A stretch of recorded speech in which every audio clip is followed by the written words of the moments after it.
The British are leaving. The British are leaving. What? The smart money was wrong? This is the Meerkat in with the Weekend Review, good through June 26, 2016. Well, in for D7 one more time. He should be back on Monday. What happened? The experts were wrong. The pollsters were wrong. The Brits decided to exit the European Union. What was the impact? Well, let's see here. U.S. markets down 3.5 to 4.1%. But look at what happened in Europe. Actually, the London FTSE ended up down 3.5% near the highs of day. And the DAX was down in Germany 6%. And the CAC in London was down 8%. Kabam! Let's take a look here at the charts here. S&P 500. Kabam! Oh my goodness gracious, down 3.59. Oh no, the sun is falling. Oh no, no. Well, don't panic quite yet here. Take a deep breath and let's take a look here what the impact was and what it could have been. This purple line here is the closing line from December 31st. And just wipe that all out.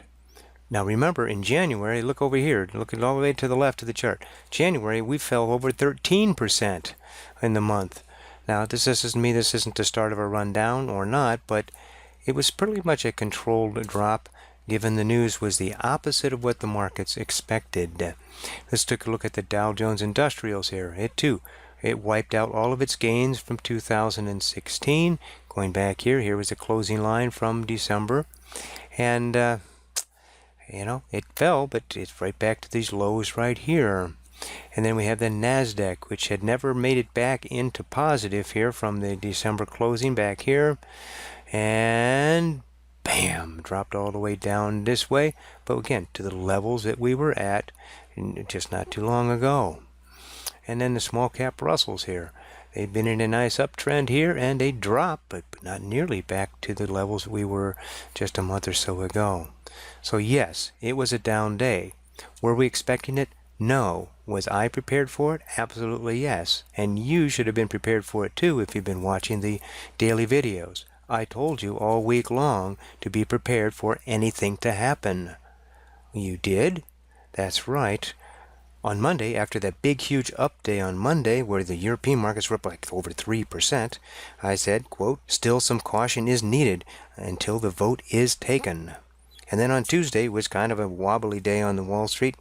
I said, hey, it's a good time to invest in 100% SOH. That is to sit on your hands, aka cash. And then on Wednesday, the day before the vote, I said time to hedge or to go to cash until the vote is in. And then on Thursday, when the vote was actually being taken, I posted this at 5 o'clock just as the polling stations were closing in London. And I said, reality is, anything can happen. Caution until the results are in. If you remember, the day of the vote, the market was running up. Everyone was investing, especially at the very end of the day. And what did I do? I put a hedge on. Am I glad I did? You bet. But how do you do this thing called hedging? Well, we'll talk about that in just a couple of moments. Let's go to the weekly charts. Here's the S&P weekly chart going back. And again, here we were down for the week, right? But take a look here. Look at this weekly down right there. Look at that in January. That's huge. And how about back here in August? Look at that for the week. So relatively speaking, we were down.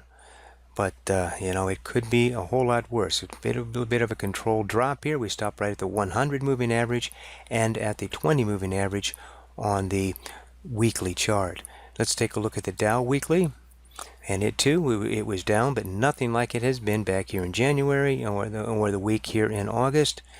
Now, not to say next week may not be a big drop, but again, let cooler heads prevail. And then we've got the NASDAQ here. And it too, it just formed a double top here on the weekly chart.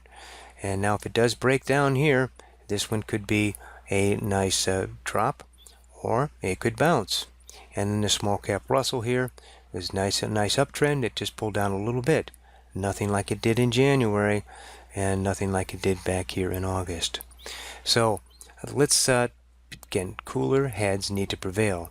Now, what am I going to be watching this week? I'm going to be watching Bank.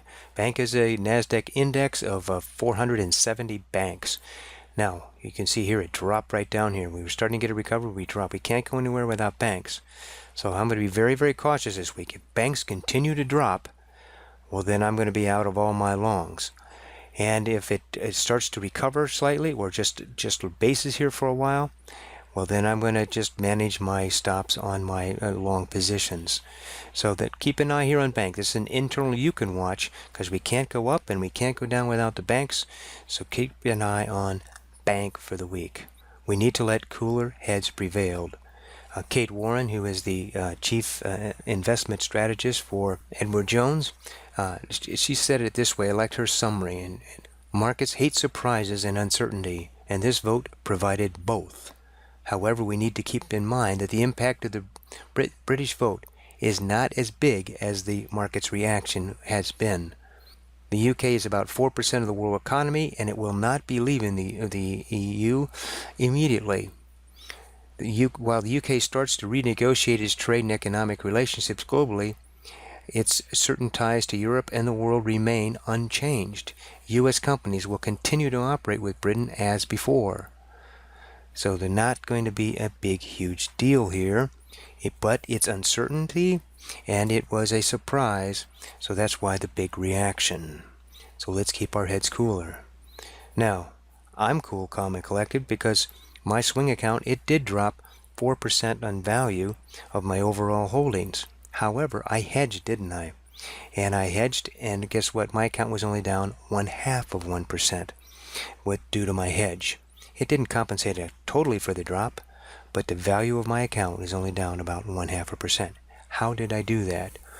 You can do it too. Just go to groktrade.com. That's right, groktrade.com. And right down here, we have a course called Learn to Hedge.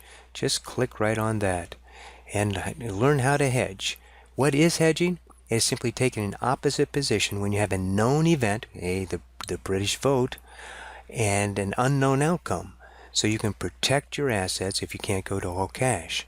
So for $97, you can learn how to hedge. Now this course is a 90-minute course. It's on video, so you can stop it and start it as much as you want. Repeat it to make sure you get it.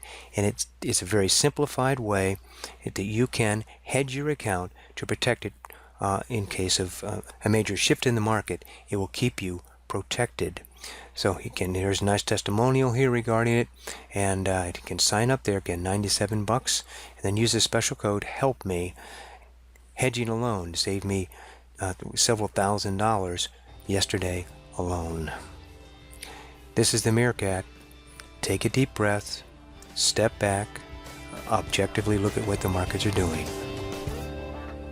Trade well.